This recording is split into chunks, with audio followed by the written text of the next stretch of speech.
So, welcome back. I was like Hi. looking to be like, or are they saying that they're ready to go? Olivia apparently put it on Skype, but I just told them fine. during the last game too, like, just we're always ready. Like it's Yeah, it's no problem just to come back without having a big fancy intro. It's better than waiting. yeah. I guess it's weird. We actually talked about the dynamic of these breaks, where in Korea, like they're in a studio. They've got a little bit of necessity to maybe stretch those legs and walk around. For us in our room, it's a matter of like must stay awake, sitting down alone. Yeah, it's certainly a different expectation, I would say. Like, I guess to the viewers, online tournaments never have that long of breaks, right? People realize that downtime is death.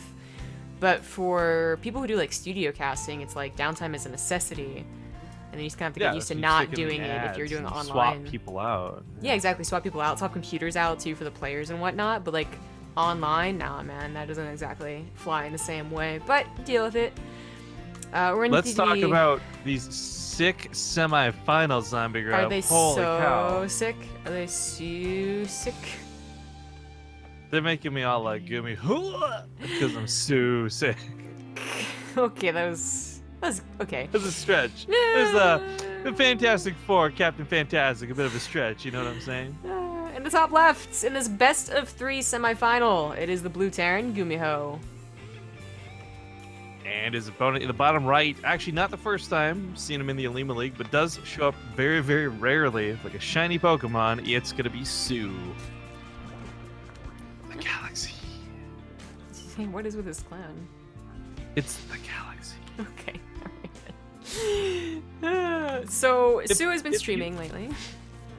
What? Okay, yeah, him and Innovation both actually. I think Innovation's streaming even right now as we speak. Really? Most people went to Brood War. I'm super stoked these guys stuck with StarCraft 2. So everyone assumed that everyone was gonna transfer over to Brood War, and I'm like, okay, it's very possible. Like, they actually like the game better, even though StarCraft 2 is okay for them. They like Brood War better. That's what they want to stream. That's what they want to do while they're like transitioning from pro gamer to whatever else they do in their life. But like, Brood War is like really oversaturated, guys. Like, seriously, only the best Brood War players in the world that transfer over are gonna get more than like 200 views. It's like great and all seeing the Brood War stream on Team Liquid have like 1 billion people streaming it, but it's also like, okay, Flash, then Bisou, then Nada sometimes, and then everyone else is like, eh. I guess Shuttle too. It's been getting really popular, but the point is, it's not like they're gonna be making millions, like everyone seems to expect them to, because balloons are so popular. Anyway, I don't know. I have a lot of thoughts about the whole Brood War transition thing. As someone who, like, is kind of a Brood War elitist, I feel like I have different thoughts than other people who just, like, spout what they've heard before. But that's neither here nor there, because soO did stay in StarCraft 2, because he's cool. And, you know, he wants to win something eventually and not just be in second place all the time. Zombie Grub. What's up? Would you say he pursued his passion? Damn it. Maybe fashion too. Maybe he looks really handsome in real life. I don't know. Most Korean guys are pretty. I'm not gonna lie. Take care of himself nice like. I thought that was gonna be like pretty cool, not just pretty. Just pretty. They actually take care. Like again, like skincare is not that like feminine, right? It's not only something girls do in Korea. I know that Olivia fawns over Crank for his prettiness. I love how Olivia like talks about her husband, okay? Like, it's not just the fact that it's like Crank or whatever. It's like I've never heard a wife talk about her husband in this way, okay? Just to be like, he's so pretty. I'm like, well, at least you love him. That's great. Superficial though, goddamn. Yeah, seriously, Olivia. Jesus, but no, it's cute, but it's also true. Like, Crank. No, it's Crank. True's a completely different person. True is also pretty. God, why do you make him feel so bad? Okay, Helen's getting in here. Yeah, the Helen's gonna roasty toast some of these drones with soO pulls and splits, and normally this wouldn't be so bad, but he starts lining up again. Do clean this up, but a moment of panic to say the least. Oh, the immediate Widowmine drop follow-up could have been a big surprise. soO just dealt with this, but luckily, he is paying attention. Yeah, and the sport crawlers are on deck, but I think there's only the one coming at the natural, right? Is there anything in the main to detect this? Not yet. That's a hit. No, yeah, not I think yet. he was. I mean, the anticipation of either a Liberator or a Widowmine drop is pretty popular, right, on King Sejong. So the natural almost always is a Spore Crawler, but the main, not so much. Quick reminder too, because we forgot to announce it. This is, of course, the semifinals of the tournament. If you guys are just watching the VODs of it, so there's still quite a bit riding on it. As the Olimoleague has some really nice prize pool right now, thanks to again a lot of the support for the Patreon. I mentioned first place. I got it. Hmm? I mentioned it was a semifinal. Okay. Well, this was still my segue into the Patreon for the Olimoleague, so you want to just do that then, since apparently you got this all covered? Yeah, so top 4 is paid out in the Olimoleague, and it's paid out quite nicely. This is worth more than the usual weekly cups, like $100. It's actually 100 and... Actually, maybe 100 for the first place. It's right here, actually. I still have the challenge up. Yeah, it's... well, so first off, it's $250 for the prize pool for the weekly, and there's a $700 monthly, which is awesome. It's 150,000 won for the first place, which is like around $150. Actually, more like 130, I want to say. I'm not sure about the exacts. Like, I'm not keeping track of the conversion rate after all, but it's something pretty close. It's obviously really great, and they're already making some money. These guys have both made about $30-40 just from placing 3rd and 4th, but bigger and better, as well as that instant invitation to the monthly finals for that bigger prize pool. And if you guys want to make it even bigger to really keep these guys from coming, or keep these guys coming back, then go to yeah, get them away. Go to patreon.com/Olimoleague. Yeah, fund the region lock. That's what you're doing. Actually, what's really awesome is the current Patreon is at $634 out of the 704 next tier goal. And the next tier goal doesn't actually up the prize pool. It actually ups the amount that we would get compensated as English casters, which is really kind of cool. So if you guys want to knock out 2 birds with 1 stone, you want to support BaseTradeTV, and you want to support the Olimoleague, this is the tier we want to reach for. So consider checking it out. Anyways, as the medevac comes on in, this has got Hellions in it, and really, I don't think you expect more Hellions. And more to the point, I don't think you would, in Legacy of the Void, expect mech out of GuMiho. If this was hot, this is, absolutely what you would expect. But 4 Hellions come in as a bit of a surprise, and soO, by the way, has not scouted the additional factories while this goes on, so this is likely mech seeing 4 more Hellions like this, but still unconfirmed. Yep, that's the best way to put it. Likely mech, and he's gonna be able to really confirm it by seeing not only additional Banshees, but the Cyclones that are out. Seriously, no Marines on the ground here.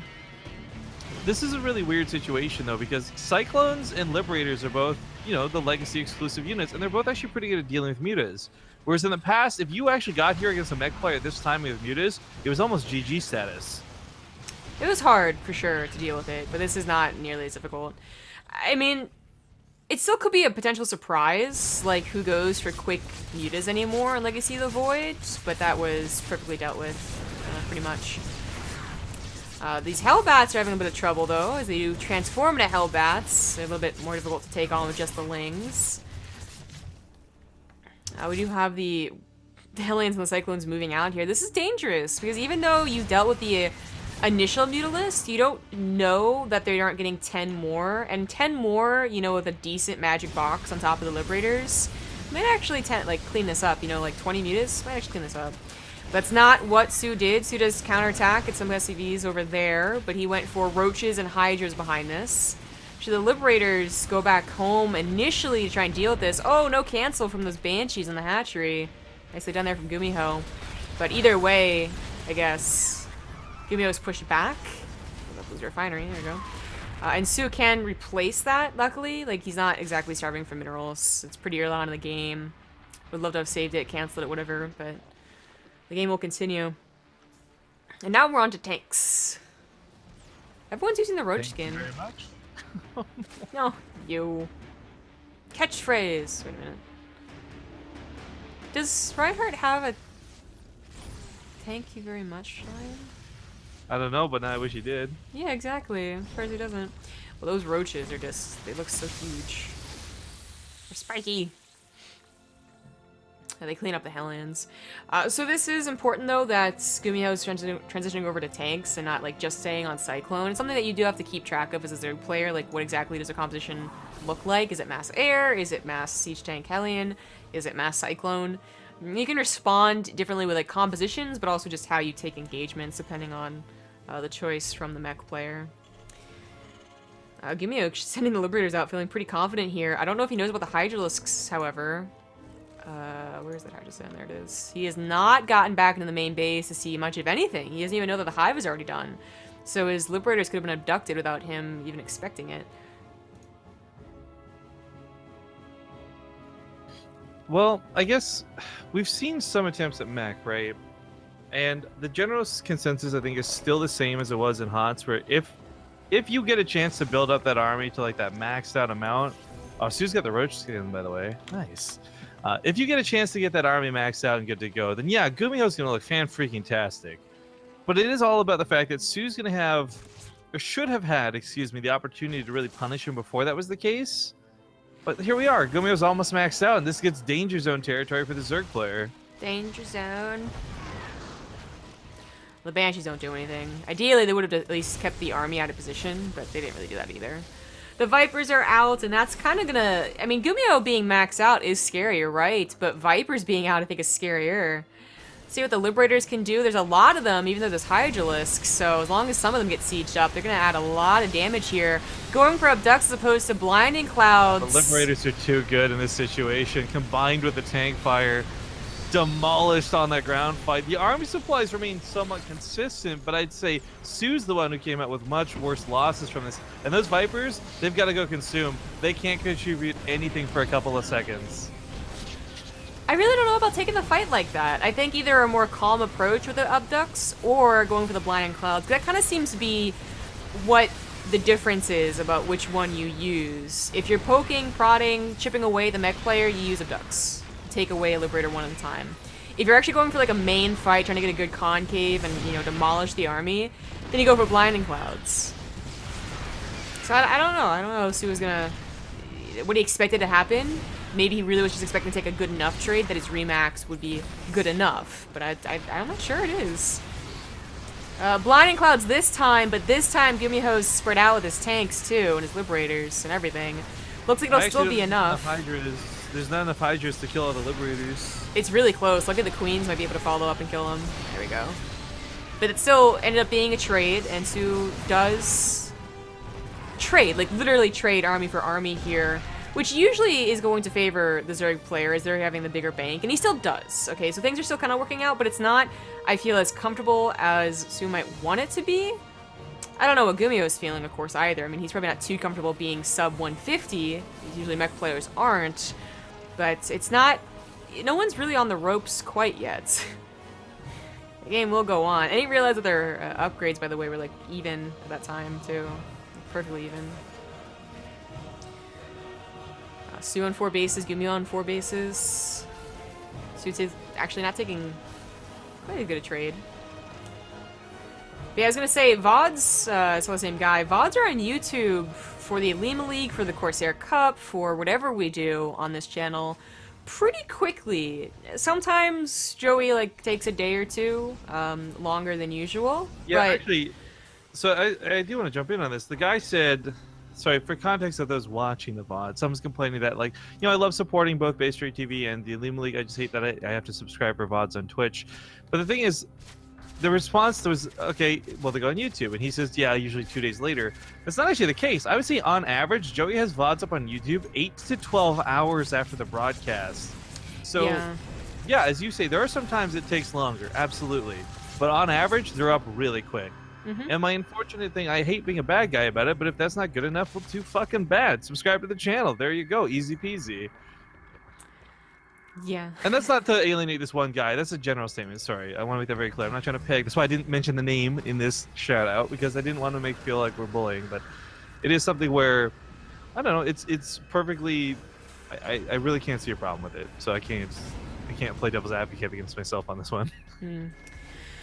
Well, we have a bit of a change up from GuMiho. I mean, he's still going for mostly Hellbat tank, and he actually has Hellbat drop, so in that case, it's the change up, you know, no Liberators. But he is bothering to get Magfield Accelerator, and, well, finally getting Blue Flame. I didn't realize he hadn't gotten that up until now.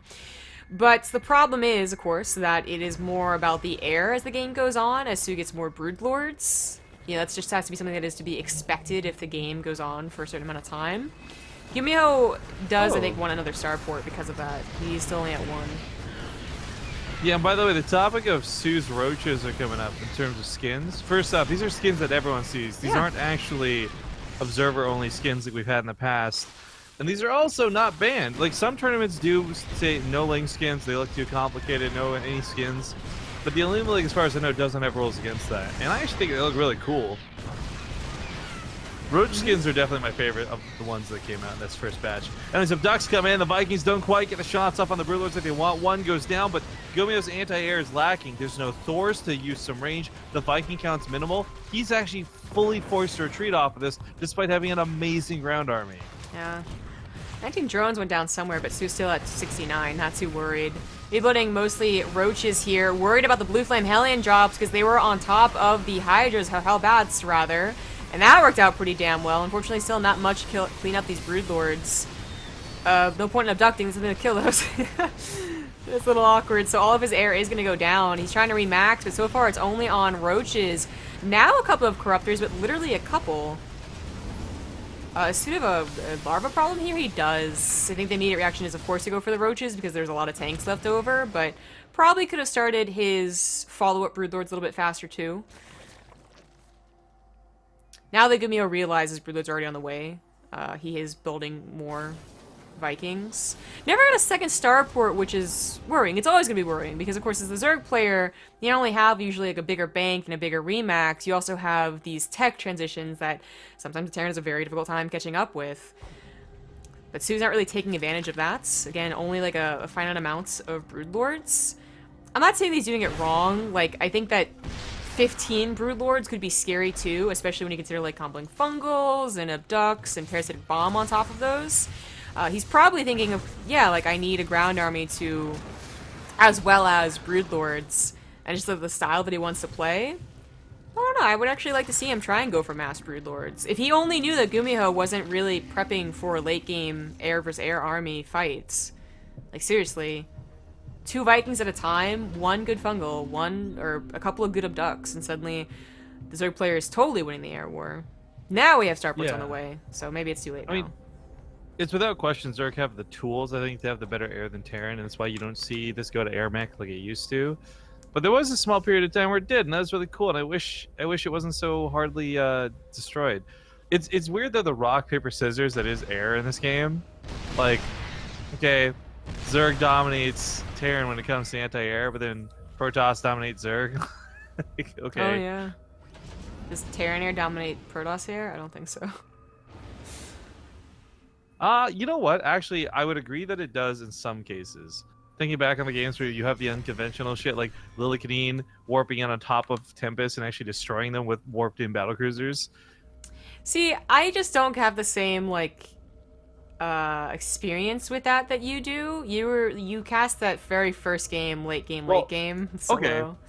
But even taking this one step further, from all of my experiences, because I played purely battlecruisers grinding to masters, and I know that's masters, right? That's not fucking grandmasters or anything like that. But my experience is specifically with Terran Air versus Protoss. Yeah, I was gonna say that the only time I've seen Lillikadeen do it, he's been actually obliterated, so I really don't have the same experiences. A lot of drones going down. Yeah, these blue flame run-bys were pretty brutal. I mean, sometimes these get split, and usually the Zerg player can't respond to all of them at the same time, but a small little sort of two-pronged attack, GuMiho with some here on the left side, and the other one's running by, obviously, and copy the roaches, really cull that worker count down.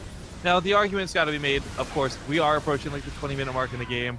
Mining is kind of limited. Nobody really has 6 or 7 bases, all saturated fully mining. You've really got 2 or 3, right? Because you've mined out your main, your natural, your third, etc. So 65 drones, despite that damage, totally fine for Su where he's currently at. But I do want to remind everybody, GuMiho has killed 76 workers over the course of this game. Yeah, it's impressive. I mean, Su just had to spend his bank on remaking those drones, so that is something that's very important. If they have 100 larvae and 10,000 in the bank, then who cares? You killed 20 drones. But this, especially consistent damage, is really going to start adding up. GuMiho has the bigger bank, I would say, because of it. And he's getting, I want to say, the better army, but actually, I don't know if he is. He might be over-dedicating to Vikings. He's going to have 24 Vikings. And Su has only gone for 7 Broodlords and 13 Corruptors, which is still a substantial amount, but not quite like all air that GuMiho kind of feels like he's doing. It might still be fine, like as long as his tanks are in an abusive position, there's no way the roaches and the hives are going to get down there. But the blinding clouds might get down there. I think that would be a better choice of the Vipers as opposed to parasitic bombs. But he goes with parasitic bombs instead. Do a lot of damage Curse on the it. Vikings, but what's there to kill them? Oh my Right, god! there's no one corrupt or one-shotting each of the Vikings. I actually love the idea of the parasitic bombs, but you're right, like, there's no one queen on the ground. There's nothing to stop it. soO gets killed, and GuMiho makes it happen in game number 1. Oof. Whew. Well, GuMiho does that sometimes, that's for sure. And soO might not have a ton of experience against the... Wait, no. GuMiho was the round of 4 contender. I keep getting him in Alive confused with that. I think soO should know a lot of GuMiho's playstyles. Oh, regardless. Wasn't ready for that one, that game. Nope. Nope. That's gonna be soO's map choice. It's a little bit tricky now that you know your opponent not only like has done mech but is willing to do mech against you to choose the same kind of like abusive maps that you would in a normal TVZ. Right, but I still think, like, at the end of the day, the same weaknesses that present on Apotheosis, or in this case, I guess, New Gettysburg, are still going to apply where it's the longer map, and that's where ideally it's supposed to favor Zerg, but now we've seen a lot of weird games on New Gettysburg. This is not a map I would attribute the same way I would Apotheosis, for example. Yeah, I'd say New Gettysburg is the worst, typically Zerg favorite map to do against a mech player. Apotheosis, it is still like that really long, like even if you expand forward for like, you know, that's a quote unquote, because like Apotheosis is really like more about left to right, you're still far away from your opponent and your attack rally. New Gettysburg, I'd say, was like, you still can, you see mech go on it all the time, and it's not that much of a hop, skip, and a jump over to your opponent's base.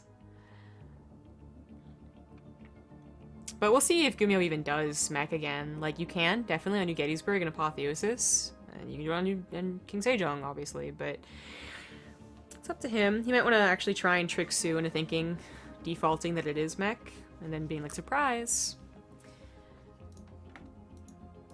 Super glad I didn't get hostess this time, or host this time. I didn't get hostess either. If I get hostess, there'll be some yummy snacks, I'll tell you that much. Yeah. Really, the dynamic of, I guess because we're not starting yet, so I'll just continue talking. The TVZ dynamic, and usually what makes maps like New Gettysburg and Apotheosis good for the Zerg player, is that it is just a constant rally from the Terran after like 3 bases. And affecting their rallies is, you know, pretty bad. Or affecting like how easily it is to drop also, because Apotheosis left to right is not that long. So drops can be easier to deal with as well. When you go mech as a Terran player, you kind of, it's not so much about like the constant aggressor against the constant defender. It's actually kind of, in a lot of cases, flips, so that the Zerg player feels a necessity to attack into the mech player. And that's why choosing maps can be a little bit more difficult if you know that they're capable of doing both and winning with both too. Because anyone can be capable of doing mech. The difference between Heart of the Storm and Legacy of the Void, though, is can they make it win? Heart of the Storm, I would say it's actually something I would have suggested to new Terrans to learn was mech. Legacy of the Void, not so much.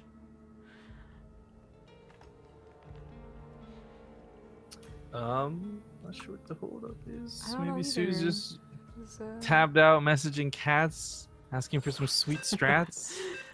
I was kind of hoping that would have done it, but there we go. Now we're getting to the game. Oh man, these early morning casts are so killer. I think my body's just become immune to energy drinks. Like I'm drinking a Red Bull through this cast, and it's not even a sugar-free one. It's a sugar Red Bull. I still feel like the past book. Oh, ugh. It's not a magic pill. I do quite well with these casts, actually. I've learned not to stay up too late. It's not so bad for you. It's not so bad. You're right. Like 3 a.m. it's much more terrible than 6 a.m. But like, even like in the 6 a.m. Olimoleague, in context was when the old Olimoleague was, and I was perfectly fucking great. I loved it. That was a good time to wake up in the morning, even, I would argue. for me personally, it was definitely not. So I would stay up until like 12 or 1 and have to wake up at 7:30, which isn't that bad. So like 6 hours of sleep. But I would do that because it is a little more extreme. I feel like I'm more responsible with these hours. Like I always get 8 hours of sleep. That's so weird. I know, right? It doesn't make any sense, but I'm more responsible because it's stricter. Well, we do have a pool first, not an early pool. In the bottom left, as the red Zerg down 1, he is soO. soO great. And of course, his opponents managed to get a very nice game one, especially at the very end. It's the Blue Terran GuMiho. I think I would love to know what was going through GuMiho's mind on that last engagement, because there's a huge part of it that's like, oh my freaking god, I cannot believe that I just survived the parasitic bombs, all of my Vikings with 1 health. But then the follow-up immediately of like, wait, nothing's picking these off. I have all my Vikings with just 1 freaking health, and it's like, cool, great, looks like you're gonna win. That was really like an interesting fight towards the end, just because of that dynamic of like air versus ground, because they both were still investing into, you know, either one, just more to one side, less to the other. And like would have just giving up the Broodlords and taking a better ground fight with Blinding Cloud been better for soO. It's still hard to say. Like at the end of that fight, he was down 80 supply. Okay, so that might have been the case regardless of the way that he took the fight. It might have just been like, you know, game over. But it is something that would be like interesting to go back and try. soO did go for the pool first. I thought he was gonna... Oh, there they are. I was like, what the hell? So he does make the 2 Lings. I mean, you can make more than 2 Lings when you do this to really ensure that you get the SCV. But 2 Lings should be enough if the Reaper does go out and attack, and they don't get a second Reaper.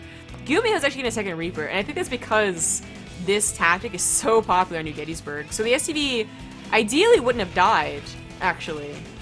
You put it off the command center for like a second, and the Reaper deals the Ling. So that's at least something for soO. Of course, it was never intended to do monstrous amounts of damage, and he does have this like super quick third base behind it, and it's all Gucci, but I don't think GuMiho thought his SCV would have to die.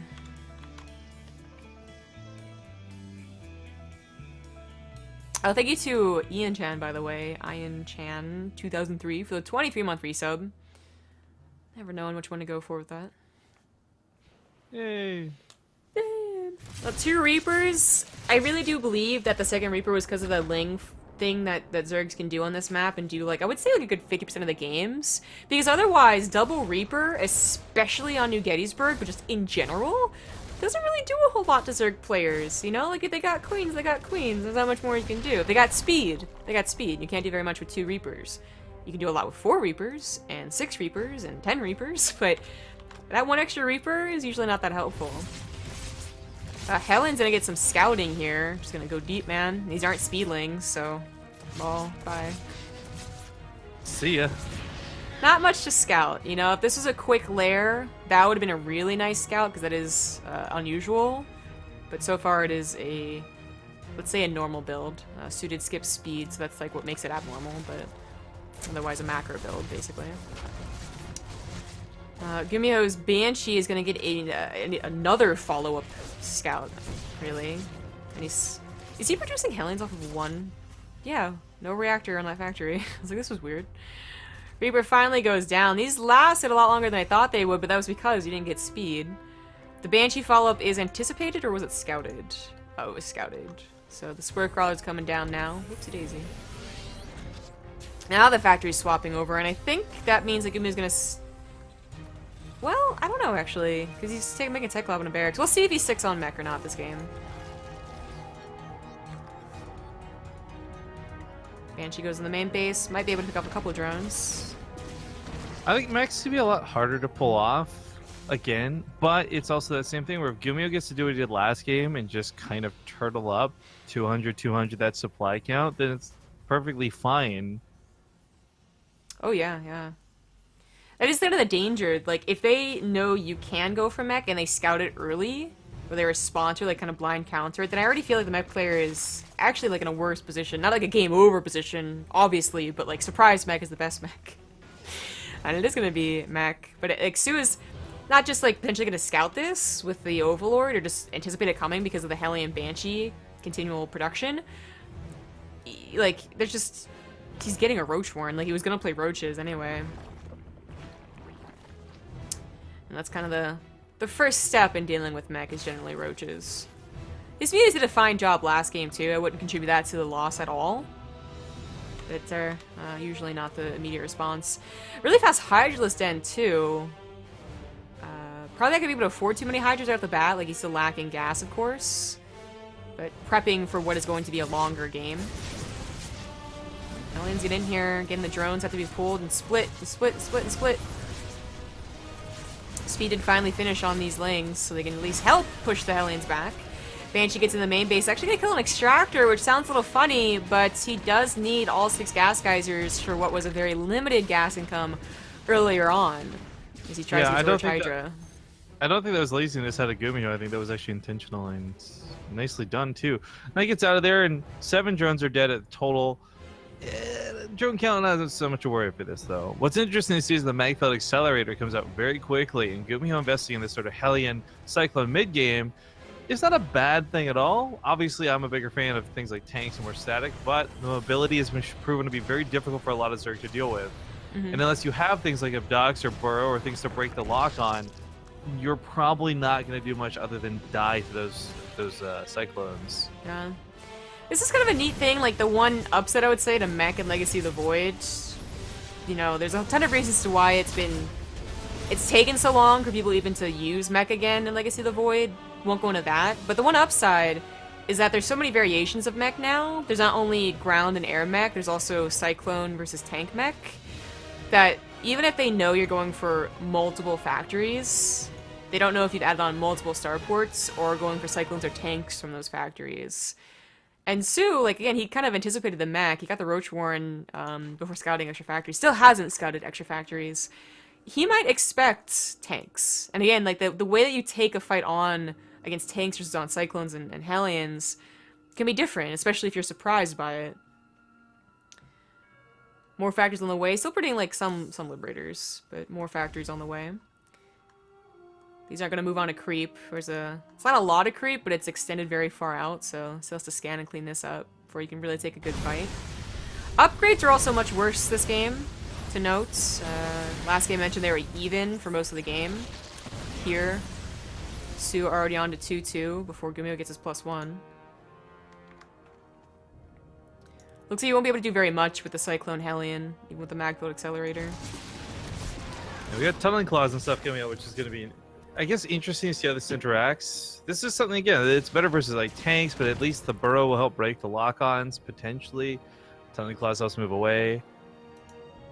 Of course, a bit of healing. I'm actually wondering if those roaches gonna look different. Can you go back to the roaches for a sec? Because we talked about this, right? Like what they show through the skin is obviously, well, we're not gonna see something on Burrow, but yeah, the new skin, the chromium roach skin or whatever the hell it's called, like, are the tunneling claws as noticeable? Is gonna be a really big question. That is a good question. We'll see when they pop out, I guess. The Banshee, I think, finally got cleaned up for getting 8 kills. Liberator's gonna try. And it's a little excessive to send 4 Liberators in one base, but okay. I'm gonna get an Overlord. Kill that Overlord. He'll see you in 10 volleys, guys. Oh, come on. Not even killing it. Boy, the pure destructive power of those Liberators.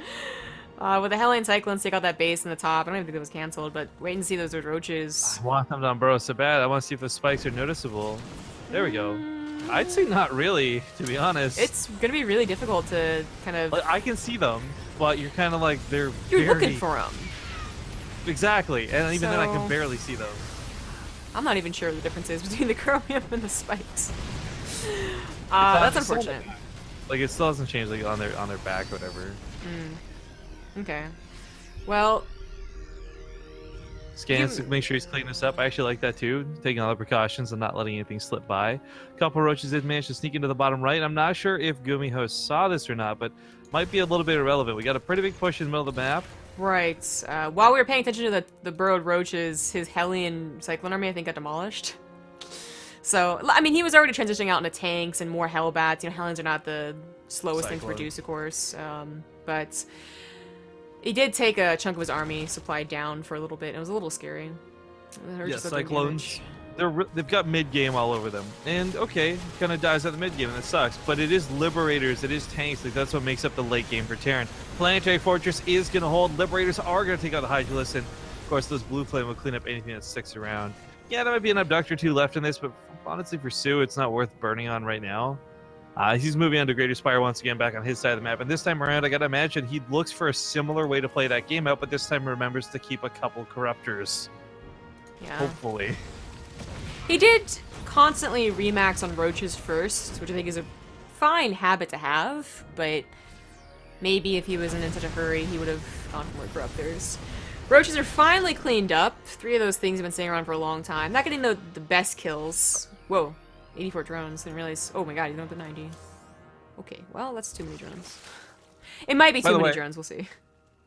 Update to the brackets, because we've been sitting in this game for this series for a while in Mac. Creator beat Super 2-1, so it's Ryung versus Creator in the other semifinals match, so TVP after this one. Cool. Oh, the Roach is going to the missile turret field here. And they fly too close to the sun. This one is a missile turret. Oh, there it is. You can kind of dodge around, dodge and weave. Okay, hell, those Umbroian taking off tech labs is probably better than picking off the SCVs, to be honest, at this point in the game. So we made a couple of stack defense buildings to utilize those extra 6 drones. Still at 84. I think it's fine. Once it does come down to like who takes the better army fights, that lack of army, literally lack of army supply, might be a problem. But for the initial stages, by the way, nice chasing him down actually. But for the initial like mid game, kind of like late game, but not super late game, having a lot of drones and getting a huge bank is definitely the way to play. Tank sounds on Siege are so weird. I was supposed to comment on that actually. It's funny you and I have the same thoughts for that. I guess I've rarely heard them attack with nothing else happening. You know what actually kind of reminds me a little bit of is like popcorn in the microwave, but like a softer way of that. Kind of, yeah. I think it sounds like, you know those like the metal sheets that are pretty thin, you kind of wave them. If you like kind of like make like the storm sound. Yeah, but instead of like making the wavy sound, you just kind of poke them and they make that kind of like foam sound. I would have loved to see, because I know like Overwatch did their whole sound thing. They had like an hour and a half long like lesson in one of the I forget what actually it was. But anyways, they didn't really go into the sound effects, you know, the team that makes all the weird sound effects that does use the metal sheets to make the sounds and whatnot, because that stuff is actually really ingenious, the way that they include sounds. Like a sandbag dragging on a carpeted floor makes a pretty distinctive sound you can use. Anywho. If you put your fist into a melon and push it around, or what? Oh no, never mind. What? Huh? I'm not even sure where you're going with that. Oh, do you not know this joke? I don't want to know this joke. It's supposed to be the sex sounds is the punch in a melon. Oh, I had no idea. I was going to talk about how I actually took an audio class in college, and an assignment was to make, like, sounds, basically, to use. But I don't want to talk about that anymore. Making sex sounds. So, I mean, a decent argument's being brought up in chat about skins in terms of tournament use, and it's really going to go on a case-by-case basis. I don't feel like GuMiho ever saw a roach before it was burrowed anyway, so there was no, like, oh my god, he looked at the roaches and missed that it was tunneling claws and messed up because of it. Like, no, the roaches got in there sneaky and unburrowed later, so GuMiho knew it was tunneling claws. Like, the skin had no effect on the game whatsoever. I'm pretty sure most of these things will be banned. I mean, the Ling skin didn't tell you if they had speed or not, but they made the Lings look like there's more of them. So, let me tell you why it's a bad idea to ban them, though. Because, okay, right now there's a limited amount of skins in the game, right? And, like, okay, it'll take a couple of weeks for everyone to adjust and find out what skins look like what. But, yo, for the WCS finals at BlizzCon, you know what's going to sell the most skins? Seeing fucking, like, Beyond using that dumbass Marauder skin that looks terrible. But if he's using that in the finals, everyone wants to be like Beyond. People are going to buy the shit out of that thing. I just had comments on that, but this fight went down. Them and not allowing them? Oh, sorry, yeah, you're right. The fight went down. It was honestly not that dynamic of a fight, though. The parasitic bombs hit. Well, GuMiho didn't have that much. He didn't have enough anti-air. This was once again the real first scout on just how many Broodlords there were. So we had like those 4 Vikings, but now he's producing actually a lot more Vikings to deal with the Broodlords. So it is it's pretty similar to last game. I'm really curious why we don't see him going for Thors in this instance, though. Like, don't get me wrong, Cyclones bring more damage than a Thor, but they're also significantly more fragile. I think with a couple of Blue Flame Hellbats to wash off the Broodlings and the Thors in their transformation mode, I do really truly feel they're the superior anti-air in this particular instance. Obviously, Vikings and Liberators are going to be the ultimate best, but considering he's focusing on ground, I don't know that Cyclones are the right answer. I don't know about Cyclones either, actually. But we'll see if they get some nice lock-ons. I guess because they'll be able to chase the corruptors when the corruptors, or they'll be able to hit the corruptors when the corruptors chase. There's some fighting going on right now, obviously. Yeah, exactly. Like, this is probably where they're better. But I would say, like, the corruptors are so clumped up right now that also Thor and not, it's like single target mode would be doing great too. Yeah, the splash sandwich would help out a ton. Regardless, though, GuMiho is nitpicking here his composition. He's in a lot of trouble, though. The roaches actually didn't get dealt with because everything was busy cutting away the corruptors. So the tanks didn't get to stand their ground and fight. They weren't doing anything. Now he gets collapsed upon. There's still not enough anti-air to fight 6 Vikings at a time. Well, no, he does actually have enough anti-air now. The corruptors all died, so the broodlords, okay, they're going to deal damage. They're going to take out the tanks first, but they're going to die too. So I've been watching the army supply. Well, while this went on, Blue Flame Hellbat drops were dead, and 11 drones go down. Frankly, still getting cleaned up as we speak. So I thought the anti-air wasn't going to be enough because I didn't realize he had already made 6. I thought the 6 were just in production, but as you see, cavalry arrives and he holds. Problem is, though, for both sides of this, nobody's really banking amazing amounts. Like, okay, Sue's got 2K and you're like, Rifkin, shut the fuck up, you're wrong. But 2K gets used up in like one big remax. That's all your larva one time. Then you throw that away again and you still haven't broken GuMiho. You've got no bank after that. Everything gets really bad. Like, classically against mech, you've needed a massive bank playing Zerg. In fact, he just spent like a good 700 minerals something on a drone round to get back up to 76, which is great, but this is kind of like, okay, when you don't have any action going on and you're at 80 drones, that's perfect, in fact, because you do want a huge bank when the action starts. But if the action is possibly still going, making drones is obviously potentially a problem. Doesn't seem to be here. He still gets a nice maxed out army, and GuMiho is still struggling to get quite maxed out. In fact, doing this is a little bit scary. He realized it too. He's glad Sue didn't push in. He only had 3 tanks. I gotta go back to the Cyclones for a second. First off, dropping Cyclones to kill a hatchery is a cool move. I like that. But as we're witnessing through these fights, Cyclones are not very durable. They get picked off pretty quickly, pretty easily, and with how expensive they are and the fact that they're like, what, they're like 4 supply now too, right? They're kind of hard units to justify losing to like a small amount of Roaches or Hydras. I kind of put the upgrades up before. I didn't really talk about them, but Sue's been maxing on upgrades, I feel, for a while. He's been trying to get air upgrades since then. So has GuMiho. Actually pretty even once more. Vikings take care of the corruptors, but this is more about the ground, and Sue kind of tricked GuMiho here. Yeah, 12 Vikings in the sky, not landed, not helping out. Tanks gone. GuMiho might just be finally dead with this push. He's making Liberators now. Yeah, good game.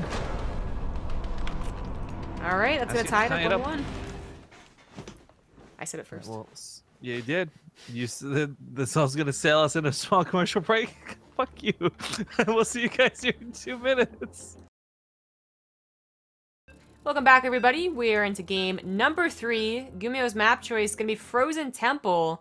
He might just be sick of the 20-minute games. Yeah.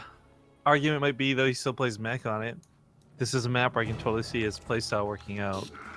But this is also a map where I think 3x Reaper is a lot more appealing. We'll see which side of this he decides to go with. Spawning here on the bottom right side, he just tied things up 1-1. It's going to be the red Zerg player, Sue. The top left, as the blue Terran, he is GuMiho. Thank you to the Herpin Derpin for the 7-month resub. So it says, I'm coming for that sweet Partoof, baby. And that reminds me that the loyalty badges for channels are out. And I didn't jump to prepare a bunch for BaseTradeTV, and I will eventually, guys. The only one I really have dead set is the one, the Partoof one, to be the 12-month one. But I gotta be honest, I've been looking at some people's channels, and I don't necessarily love the loyalty badges. Now, it might just be the 5 or 6 I've seen so far just don't look that great. But chat actually becomes significantly messier when there's a whole lot of different of these badges in there. Because on one hand, it's already like you've got the Twitch Turbo or the Twitch Prime badge, admin or moderator or whatever. But for example, someone I know they made really simple, right? Like bronze to like gold advancement type thing. It looks like lapel army like badge type thing. But it actually looks quite terrible in chat, in my opinion, because it looks almost spammy a bit. I'm not too big of a fan of the way that looked. I had not considered that, but I think that I can imagine how it would look, and I kind of agree with you. There's other people that, like Queenies, I don't know if you guys have seen Queenie. I haven't seen how hers look in action yet, but hers are completely different icons. Like, at least this one had a pattern to it. Hers are like a stick, and then a sock, and a rock, and then like a crown. Yeah. Like, that's... Because I was going to say, Cranks, I actually really like the idea of, because the first one you get is an egg, and then it hatches for like 3 months into the duck. I think that's pretty cute. But then like the rest of the ducks are different colors. I feel like if we do one, we gotta find something that's a little bit more conducive to be the same shape, at least the color and like the way it is, whatever. But it's got to be at least the same shape, I think, because everything else just looked a bit messy. Yeah, I don't know. wonder That's how just really... my opinion. Yeah, I really wonder how you could change that so that it is cohesive amongst all channels. So I think some of it might just be like everyone's trying to pick for each month. I don't think you have to do that. I think we could do like 1 month, 6 months, and 12 months, not 1 month. Oh, I didn't even realize that was another problem. I just figured this person was doing 6 months a year. Oh, okay. That is definitely another problem.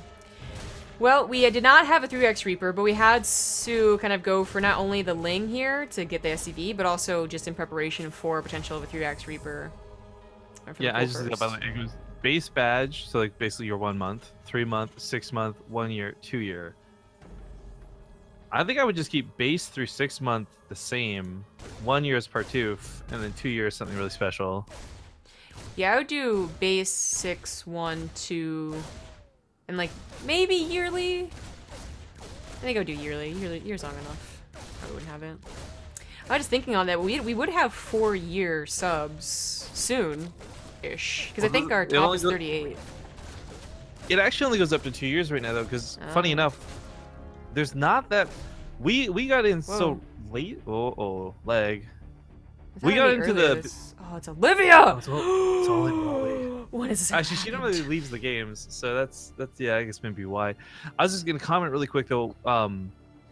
We got into subs, like we got our sub button late in terms of like when Twitch was like blowing up, but it was still early compared to the thousands and thousands of partners that have been like partnered since then.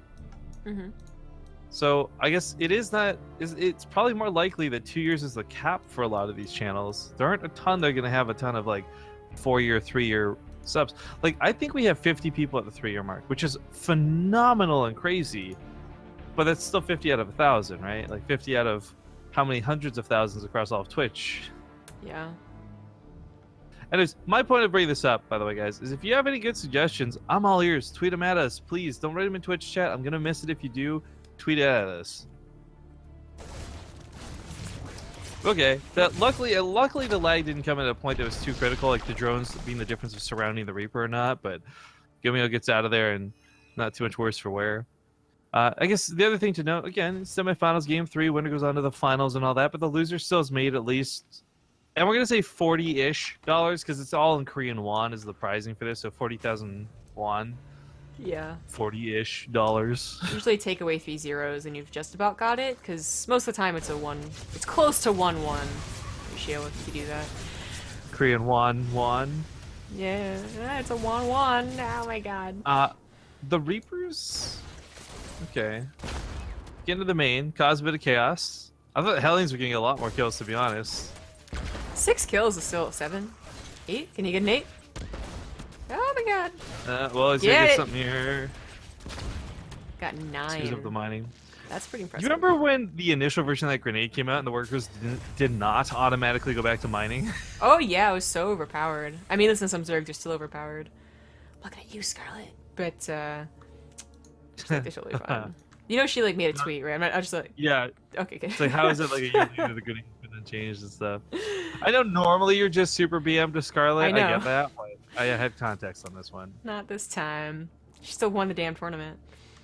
Anyway. Pretty quick lair, I would say. soO going for lair before evolution chambers is not the standard way to play. I would also say it's not standard to play a Ling, Baneling, Muta on Frozen Temple because usually you're so paranoid and so used to playing roaches because of the 3x Reaper. So it's going to be a little more of an interesting game, I would say, in general on Frozen Temple than usual. Because GuMiho also might still be going for mech. So it's another reason to go for roaches, I guess. Okay, he's going to go for roaches. I kind of forgot we had brought this up early on, but it was the question, like, do you want to go something short and sweet and you go, like, Rax Reaper 3 times and have a good early game, or do you play mech at long and drawn-out games? Well, if you ever wanted to mech, see by the way. GuMiho's hotkeys, there you go, guys. Control-Shift-G. Yeah, two factories coming down behind us. Yeah, it is mech, and this is something that soO predicted, so... Yeah, I mean, he held off the roaches so long, I guess, because he figured he could. And he saw the third CC that was being built, and now he sees that there's additional factories, so he didn't need it as soon as you would see it on Frozen Temple usually. But it is going to be Roach Hydra with those upgrades. Not as good as upgrades as last game. He did have faster 1-1 and 2-2, but they kind of equalized because it took so long for an actual fight to happen. It probably is going to happen something similar to that again, actually. soO has double evolution, but just can't afford the gas quite yet. There's the +1. GuMiho only for 1 armory, but has a decent economy with this third CC already down. All the gas is already being taken. Trying to get some more harassment done with the Hellions, but it's not going to find such luck as the Queens are protecting the borders.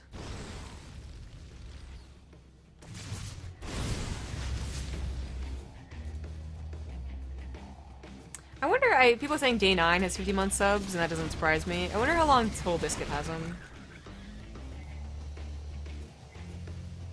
I'm trying to think of who would even have been. Who could have beaten Total Biscuit? Like, yeah, who was like some of the first to be partnered? I mean, for those who don't know, I don't know about in terms of partnership, but you know, Twitch was born off of StarCraft. Justin TV needed a gaming division. They did it for esports, which at the time was only StarCraft. So yeah. I'm thinking back, like what channels were.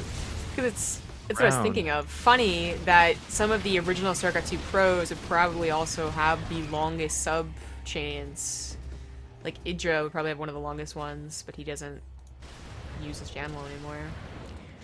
The Muslim probably would have had a long one. I actually don't think he was registered as a Twitch partner for as long, but I'm not sure. He wasn't nearly as popular. Well, chat might know actually. This would be a cool tidbit of Twitch information, I guess. As this game, you know, there's actually not much else to talk about. This game is doing that thing where, like, okay, we got the 3 bases, so that means we're not all ending each other. I guess we're gonna go to 4 and 5 bases and wait till, like, we're almost maxed out to really fight. Because even though Frozen Temple is a smaller map, just the dynamic of mech versus Zerg, you don't want to have snowballs either way. You don't want to push out sub 150 as the mech player, get destroyed, get countered immediately. soO doesn't want to go in sub 200, get destroyed, and then can't remax. So, it'll be a while longer before we see some action. So, of course, already on a hive and Vipers, because he knew he's gonna be allowed to do it, basically. People trying to change the copy pasta. What are you guys trying to do here? It's always Olimoleague.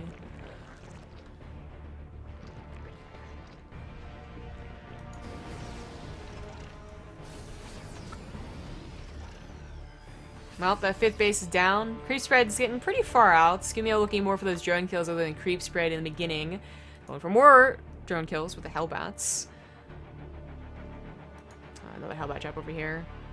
Again, getting the mag float accelerated a lot faster than the first game. Blue Flame as well. Falling behind on those upgrades. But again, that kind of equalized over time. Now maybe we might have a push out. GuMiho's pretty close to max out. soO is maxed out. There's a time where they could be pushing into each other.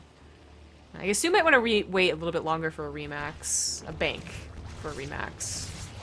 The Sport Crawler is even put down. So the Hellbats shouldn't get too much done. Small detail about that drop that was kind of cool. Normally you see the Hellbats drop, you set them and forget them, but GuMiho actually micro those initially so that first hit can like actually focus fire on drones. It just kind of sucked that he picked the worst drone to focus fire on. Yeah. The other Hellbat drop was picked off by these units over here. I don't know if he saw it was something or just had his units going that way anyways. Seems to be that his units are going there anyway. He wants to deny GuMiho's 4th base. Usually in Legacy of the Void, it's a guaranteed 3rd base, but the 4th base can be delayed for some time. He probably could have killed that. The supply depot still had to be lowered. The tanks still had to, you know, be careful about sieging up. Oh well. Just pulls back. soO expanding to the left now as well. GuMiho. It's such a short map that if soO does make a mistake and take a fight that goes poorly, GuMiho could counter immediately after and probably kill 1 or 2 bases before soO remaxes. He's looking for a good fight to abduct Liberators. Yeah, the first 2 got used on Cyclones. I was about to comment, like, it might have been better to keep the energy for literally any other unit in the army. The Cyclone's obviously a tempting target, but Liberators are so much better to pick off. Oh god. Hellbat's gonna drop on top of the army, don't quite hit the Hydras the way he wants to, but this should let GuMiho take this fight pretty, I'd say, convincingly. The Hellbats are just soaking up all the heads. The tanks, maybe not Siege, still bring a lot of damage to the party, but the Blinding Clouds were just barely enough to, I guess, turn this around. GuMiho, I think, overestimating the unsieged tanks for a while there. I actually want to talk a little bit about the Blinding Clouds, because this was, I thought, maybe just a bit of a mistake, maybe a bit of complacency in one game. But GuMiho's really not using the Blinding Clouds to his advantage. He's always just trying to fight through them. And for those who don't know, if you just kind of bait backwards and have the Hydra step into it, they also get affected. And you're like, lol, hi, sup, come at me, bro. My tanks are fine outside the Blinding Cloud. It is something you can do if your tanks are on siege, for sure. Seems like every single game they've been going faster towards Broodlords, mass air. Yeah, I think they both kind of get a silent agreement about which direction the game's going to head, but it's the fact that he has always had unsieged tanks. I'm trying to think back, like, this might be the first time we see siege tanks in a long time, you know? Like, the Abduct's going to kill a couple of these. It's going to be kind of nasty, unfortunate, but abducting a little too much at once, that's same. It's like what you do with the Colossus back in the day. If you abducted one Colossus after the other, you would kill all three, but if you abducted all three at once, they'd just all walk away. Yep. I wonder what triggered GuMiho to go from mech all 3 games, by the way. Like, I know GuMiho can. I'm actually thinking it has entirely everything to do with soO. Because GuMiho is right up there in terms of, like, best Terran player, and he's probably played against soO a good amount of times. If not through intentional practice, then probably through ladder, amongst other things. And after playing a certain amount of games and losing maybe enough times with bio to ultralists of soO or otherwise, you have to try something different. It's possible. I don't know I can say for certain GuMiho would do this if this was somebody like Armani or even, say, Demi Lovato. But it's possible for sure. Yeah. I'm just wondering if GuMiho really does have that bad of a track record. I actually don't know. I just know that GuMiho was really good this last season of GSL in general, so probably be soO that's a little more scared of the guy. Well, Broodlords come in, and like I said, they're going like faster, and like not only faster, but also just putting more into mass air faster. So the Broodlords are higher in number, but GuMiho already has 3 starports. It's just a question of can he afford to produce from them? And he can, but he's actually supply capped, so that's the problem for him. The Hellbat drops probably not as useful as they were initially, but still they end up cleaning up the Hydras. The Vikings still alive, taking a lot of damage from the Blinding Clouds, but the Corruptors did come in and actually start hitting them. They're taking out the Medivacs instead. No, the Vikings also stopped. So this was a little bit awkward with the focus fire from the Vikings, though, right? Like, there was some indecisiveness. We just saw it again there. Like, he was shooting the Corruptors, shooting the Broodlords, shooting the Corruptors. He goes back for the Broodlords, runs away from the fight, walks away from the Broodlords. I mean, for GuMiho, this was quite awkward in many different regards. I like that he just kind of walked through the army, by the way, to the Broodlings. He's just going to try and kill as many bases as possible before the Broodlords can catch up. And this is great, I mean, though. soO can't really do the same thing. Well, GuMiho would either lose his army for nothing staying at home, and this way he buys time to get those Vikings, to get the Cyclones, and to get an army to fight with. soO, I mean, he's trying to remax, I would guess. Okay, there are the Roaches. But, you know, because he had that remax in his pocket, I'm surprised the Broodlords didn't just kill the 4th base. You know, like, okay. Yeah, he did chase back. I think he got really scared seeing how many tanks got through. I mean, that wasn't 3 or 4, like a run by. That was all of the tanks in the army. Yeah, I think that is it.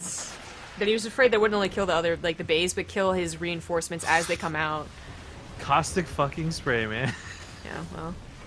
This time GuMiho's getting a Thor. His bank has been expended. soO's too, but soO still has Broodlords. He's already kind of remaxed, almost. I think soO has won this game unless GuMiho has a seriously great hold, but I can't see... he has a couple of tanks. That'll hold, I suppose. Well, what's interesting about soO's army is a lot of it's actually really weak, and he could very quickly lose 50 supply without realizing it because all those Roaches are in like the red and the Broodlords are low and the Corruptors are whatever.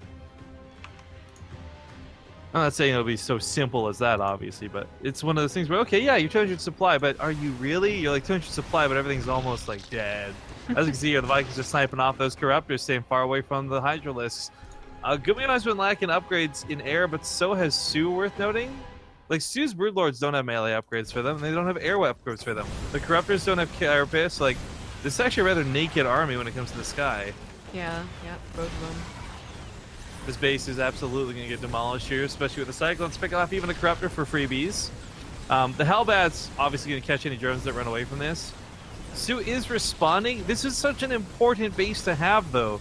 Not in terms of the drones, but just simply the mineral patch is available. soO's third's mined out. He's got 2 other bases that are looking okay, but this new one was supposed to last him the next 3 or 4 minutes.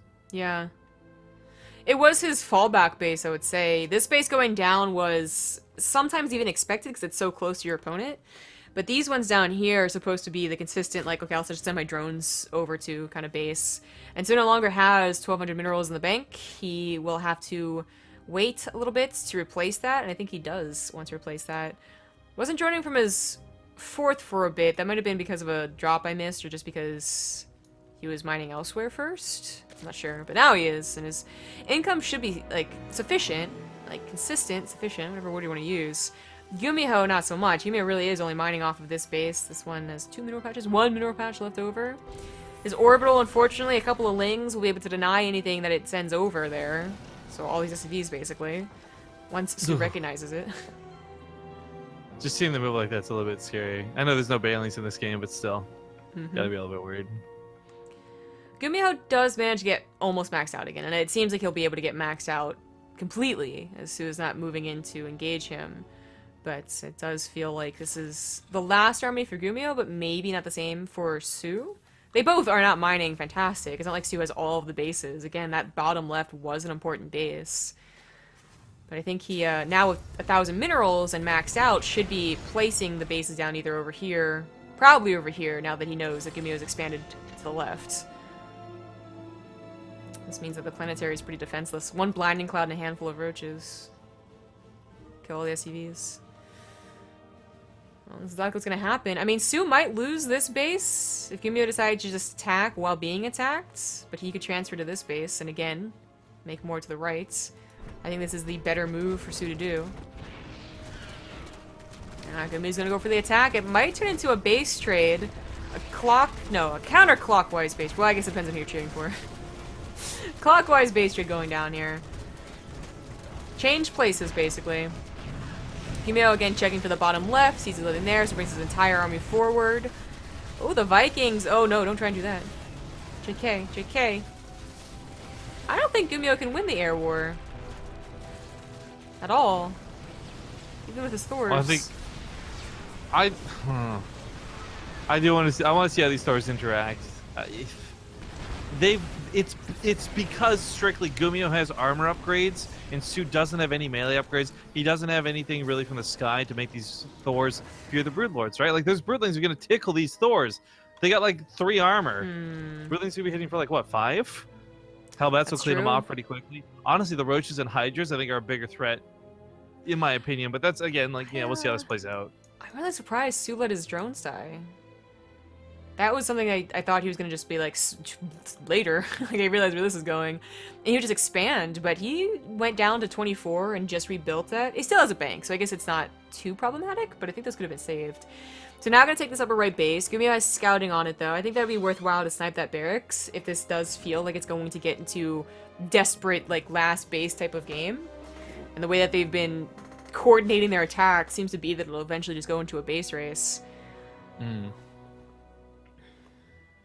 I mean, it has been kind of, I guess the best way to describe this, like yinging and yanging around the map. Like GuMiho goes south, so soO goes north, and each pushing in slowly to the other. I really want GuMiho, like, by the way, to just bring 5 SCVs with this army. Just auto repair or whatever, like, huge. Baby, no. Oh, Blue Flame Hellbats, or Hellions, excuse me. Army goes to the bottom. We'll see what the Thors can do. I'm telling you, these Broodlords really aren't that scary. These Broodlings have 4 damage a shot. I thought it was 5. The Broodlings are going to be hitting the Thors for 1. Oh, Jesus. Oh, actually, there's more Vikings than I thought there were, so the Corruptors might not be enough. The Hydras come in, though, and the Parasitic Bomb goes down. Whoa, and then my camera goes numbers. The Thors, by the way, are just hammering away. He was shooting the Broodlings by auto-attack, but started focus firing there towards the end and making sure that the Vikings would win that air war. Problem is, the Vikings are getting wrecked by the Hydras afterwards. GG's get called. And I'm telling you, it was about those Hydras, not about the Broodlords. Good games out of soO. Weird games out of GuMiho, but a great series overall. Yeah. So adapting to the mech player, I think, over that series. Pretty accurate too. And that'll take us into the other semifinal. Finally. They've been waiting for quite some time. It was a long series, so definitely go to a break first. I don't think the Korean casters need a break between the two, but we will also find that out soon. So see you guys. This in a break will bit. basically be between 2 and 7 minutes. Okay, there you go.